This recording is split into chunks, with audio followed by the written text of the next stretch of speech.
Bonjour, bonjour et bienvenue sur la chaîne des jouets des hommes. Aujourd'hui, nous allons monter Korg. Korg est un des personnages principaux de l'arc narratif World War Hulk.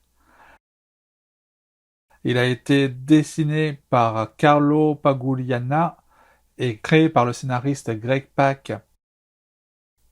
Il est apparu pour la première fois dans le comic book Incredible Hulk volume 2 numéro 73 en 2006. Ce personnage, en fait, est une reprise d'un personnage créé en 1962 et qui est apparu dans Journey into Mystery dans une des aventures de Thor. Korg appartient à la race des Kronans. Alors qu'il a été envoyé sur Terre, il a été battu par le dieu Thor. À leur retour dans l'espace, les Kronans sont faits prisonniers et envoyés par Sagar, le roi rouge, en prison et deviennent des gladiateurs. C'est comme ça qu'ils rencontreront Hulk.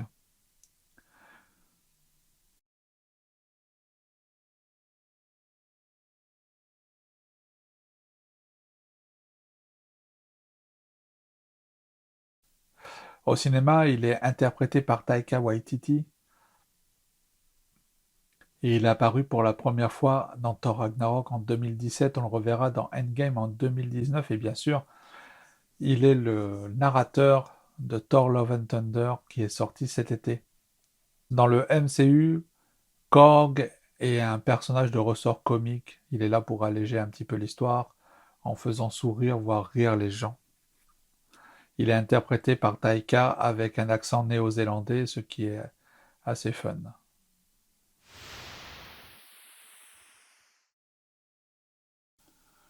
Regardons d'un petit peu plus près les détails du personnage.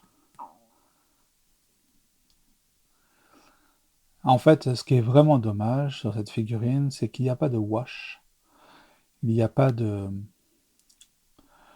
coulure, ce qui fait que on a beaucoup de mal à voir les détails lorsqu'il est à la lumière, comme par exemple la lèvre supérieure qui est ici. Donc c'est une figurine qui aurait vraiment bénéficié d'un petit travail de peinture. Néanmoins, c'est quand même assez joli, c'est quand même détaillé. On s'entend, c'est certainement un sculpte spécifiquement fait pour. J'aime le détail de la fourrure posée sur les épaules, le croisillon en cuir sur le devant avec des petites touches métalliques, un brassard, enfin un, un tour de biceps en cuir, ainsi que des brassards cloutés de chaque côté.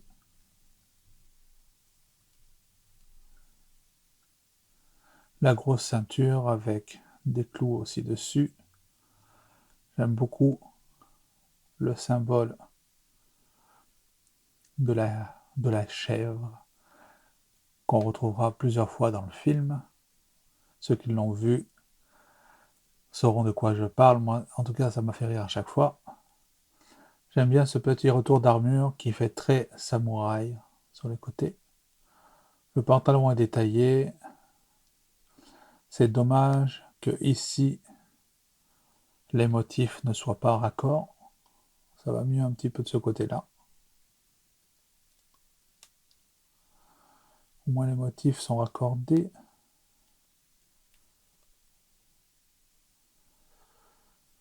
Des genouillères avec un petit rappel or.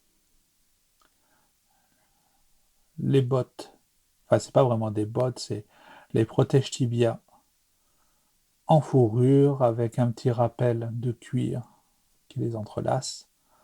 C'est dommage que à des endroits comme ici, ça soit pas fait, ça soit pas peint. Pareil ici, on perd le trait. C'est pas mal ça. On a ensuite une massue, couleur or et gris, probablement euh,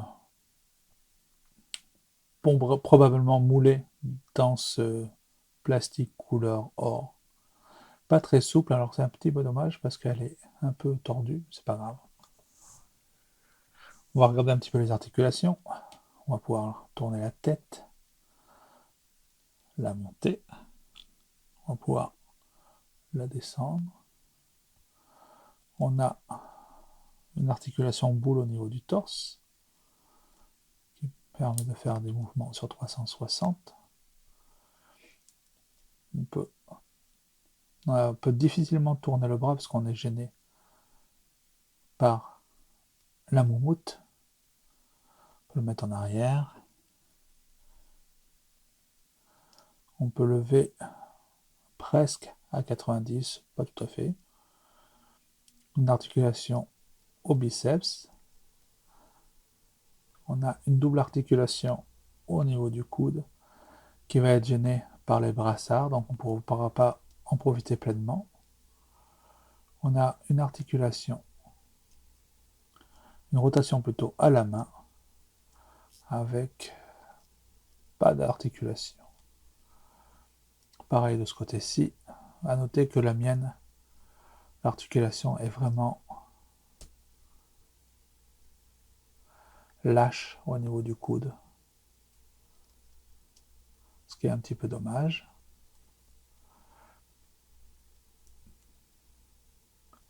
Donc, on va pas pouvoir écarter beaucoup.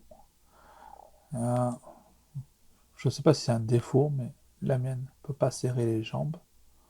C'est un petit peu dommage. Donc forcément, vu que c'est là où on le fixe, on a les rotations à la cuisse. Une double articulation du genou qui est entravée par la fourrure du protège tibia. On peut faire un pivot au niveau de la cheville, avancer le pied. On ne pourra pas aller bien loin à cause de la fourrure. Et pareil pour aller en arrière. Donc c'est pas mal ça. C'est une belle figurine, j'aime beaucoup. C'est peut-être une des plus belles figurines que j'ai eues depuis que je fais du Marvel, puisque c'est assez récent.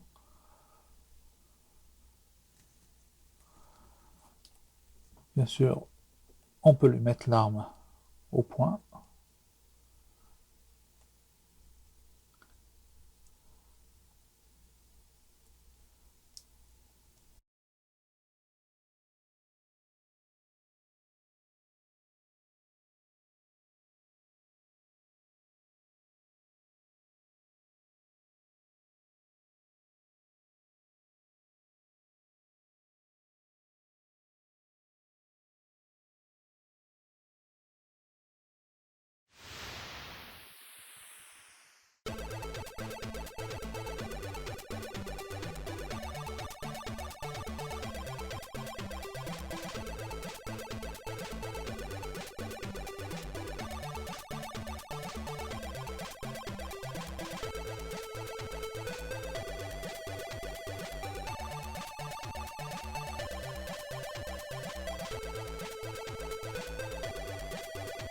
Et le voilà en compagnie de toute la clique que nous avons déballée pendant ces vidéos.